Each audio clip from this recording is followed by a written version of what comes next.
three fundamental needs that Mm, each of us seem to have in our ways of getting back to wholeness. They mhm, have to do with agency, that's the A, mhm, bonding, that's the B, and certainty, that's the C. hmm. And when you look at these fundamental needs, when you meet those needs, you get a feeling of wholeness, is the bottom line. When someone's experiencing a lot of chaos and rigidity in their life, things are random, overwhelming, Yeah, flooding you, or things are unchanging and totally right. predictable. So when you're flowing in the middle, there's a sense of vitality, of flexibility, of harmony. Mm. The great news about that is that it is possible to turn that prison and transform it into a playground of connection and possibility. Maybe you didn't get all the love, support, or even emotional security that you needed growing up. And now you're feeling the effects of that in your relationships and your self esteem or your ability to feel like the kind of person you want to be and create the kind of life you want to have. If this resonates, I want you to know you're not alone, but also you are not stuck here. Today on Love, Happiness, and Success, we are joined by Dr. Daniel Siegel, who will show us how to rewire our brains for emotional healing, how to break free from the past patterns, and also how to build stable and fulfilling relationships like we all deserve. And if you are a parent, this conversation can also help you ensure that your kids are going to get everything they need from you in order to break that chain and build a bright future for them.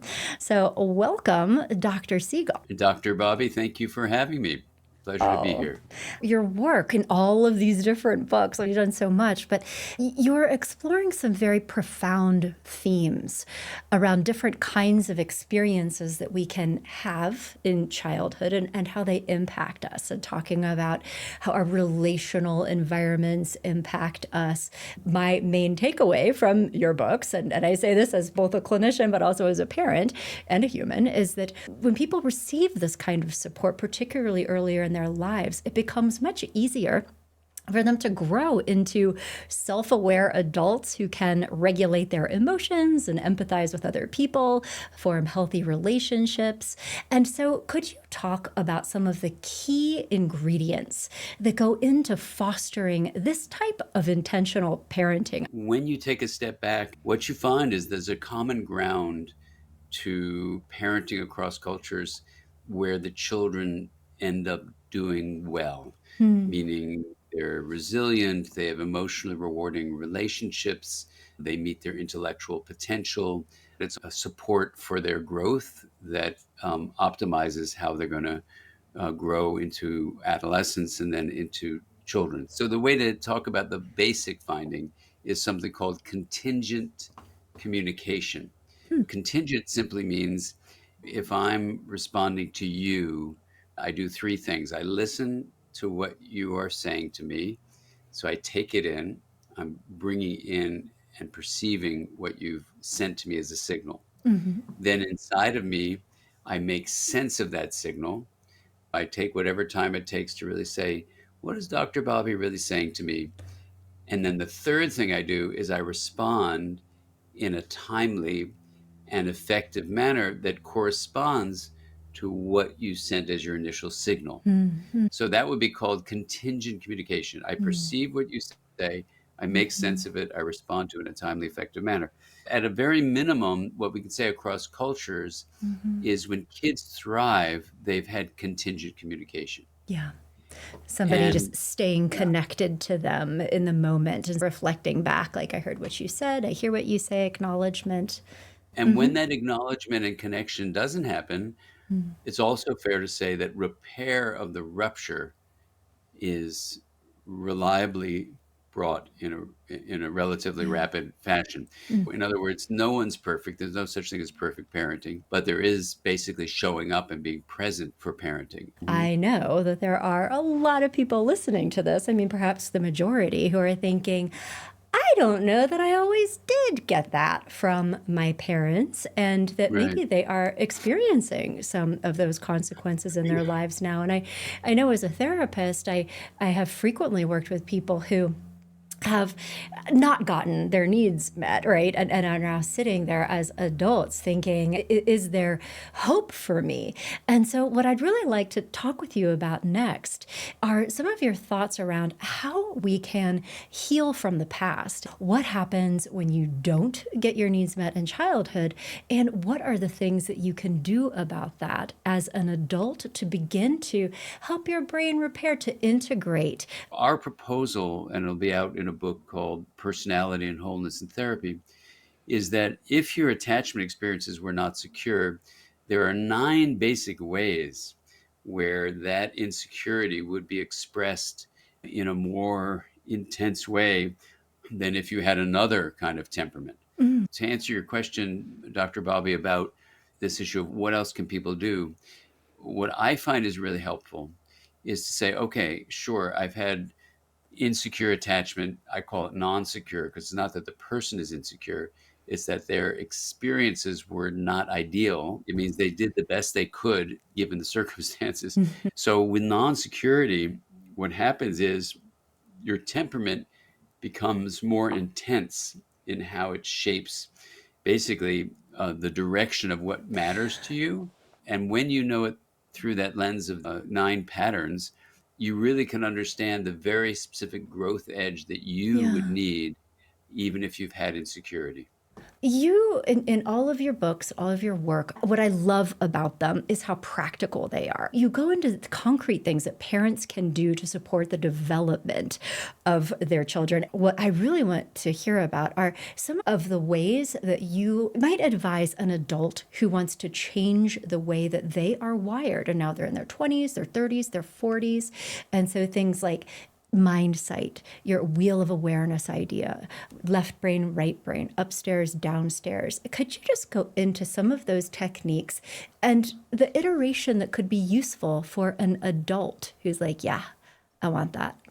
I can outline 3 fundamental needs that Mm, each of us seem to have, the essential ways of getting back to wholeness. mhm. Some may be a little more sensitive than others, and so they become dominant in our lives.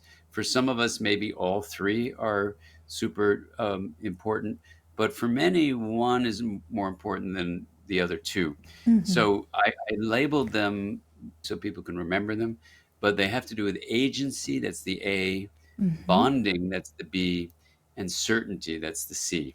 Mhm. And when you look at these fundamental needs, when you meet those needs, you get a feeling of wholeness, is the bottom line. So here's what I think happens when someone's experiencing a lot of chaos and rigidity in their life, which are the 2 fundamental ways we're not in this integrative flow, Mhm. is when you're chaotic, things are random, overwhelming, Yeah, flooding you, or rigid, things are unchanging and totally right. predictable. So when you're flowing in the middle, there's a sense of vitality, of flexibility, of harmony. Mm. If you are listening to Lisa and to me, and you say, my life is full of rigidity, I'm shut down, nothing has matters, I have no sense of meaning or purpose, that would be rigidity. Or if you feel like things are flooding you, they're overwhelming, you feel burnt out, it's just chaotic. This would be the chaotic side of things. Then that would mean that your flow is not integrative. Depending on your temperament, you may think and feel and behave as if agency were the main thing that needs to be addressed. Now, agency is where you have this drive for embodied empowerment. It's I'm going to get my essential needs met. I'm going to have this sense of competence. I'm going to have agency means you're a center that can initiate action and be effective in what you do. That's agency. And depending on how it's distributed, there are different ways you might experience when non-secure attachment is there, and very different ways you would do your growth. So you can't Mhm. just say, oh, if agency is your thing, what to do. But just keep in mind Yeah. that for those where agency is the dominant, I call it a vector, which is something that sets a direction. Mhm. If agency is your kind of thing, then the main emotion, if that's frustrated, let me ask you, Lisa, what do you think it would be if your thing was agency and your drive to have agency achieved was not met and it was not successful? What would you feel? That would be so hard for me because when it comes to Enneagrams, I am that like achievement oriented type. I could see myself getting very discouraged, depressed, detached, like not going into that I don't care place anymore. Yeah, Yeah. personally. Okay. And you might get irritated or frustrated. Oh, yeah. Yeah. And for someone where this was their big vector, Mm-hmm. anger would be the big thing. And if it Mm. got really intense, it could be rage. Oh, So there's a range of things. And when we look at the subcortical networks for mm-hmm. that kind of agency, the main emotion, whether you're trying to avoid it or you experience it fully, is anger. Wow. So for some people, then to try to work with that is to really embrace that we're all on a journey toward wholeness. And Mm-hmm. sometimes their own anger can actually get in the way of them having rewarding relationships with other Mm-hmm. people. So their sense of agency from a relational point of view is going to be really hard. So their growth edge would be one way. Mm. For those in the bonding group, this Mm-hmm. is where our view is that you used to be in the womb and you've had this experience of just an ease of being. It was effortless. You didn't have to do anything. Now you're Yeah. out of the womb and now you're disconnected. So there's a sense of separation and loss. But now you have to work for a living. If you don't have a connection to someone else, you're going to die. Just like if you didn't have the agency, you would die. It's a do or die situation. So we think that activates one of these three networks, or maybe all of them. So the bonding one is I need connection. Mm. So if connection is your drive and it doesn't happen, you're going to feel separation, distress, and sadness. And it's going to manifest itself in three very different ways, even with each of these ABCs. So it gets a Mm-hmm. little complicated Yeah. when you start talking about it, saying, what should I do? You want to know where a person is generally has at as a baseline and then work at a growth edge Mm-hmm. with them at that baseline. But Yeah. here, the main thing is about relational connection. Now, neither of those is my baseline. My baseline is the third one, C, for Mm-hmm. certainty. And Mm. so when you're not in the womb anymore, you're out in the world and you need to try to make it, you want to have predictability. That's what the brain is built to have, to be able to predict things. But with prediction, there's protection, there's safety. So ultimately, this one is about anxiety and fear is the emotion when it's not met. Hmm. And there are different ways it expresses itself. But the bottom line is you can look at each of the three patterns depending on where your attention tends to go, whether it's inside of you or outside of you. It's Yeah. a long story. And here we don't have time to go into the details. Of It took course. 6 years to write this as a book. Yeah. So Right. believe me, the details do matter. But the broad statement is if you find yourself with repeating patterns of how your emotions are being handled, Mm. how your thoughts and what matters to you is feels like it's very rigid, more like a prison, Mm-hmm. and your behaviors are making you act towards this kind of chaotic way or rigid way. This imprisoning in a kind of battleground maybe be because your particular temperament has locked you into a certain way of being.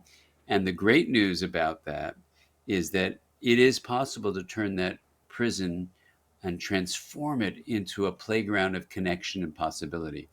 So Mm. there are 9 different ways you can do that. And unfortunately, 9 is a bigger thing than just one. So Sure. there's not just one take home message, but it's all Right. about moving back to a sense of wholeness Yeah. and trying to develop enough self awareness. So we have in the Mindsight book, you'll see, and it's not the same 9, but it's 9 different domains of integration. And you mentioned the wheel of awareness. Mm-hmm. A starting place for everyone is to learn a basic practice. I call it a 3 pillar practice, meaning you're learning to focus attention. That's pillar one. Open awareness. That's pillar two. And build kind intention. That's pillar three.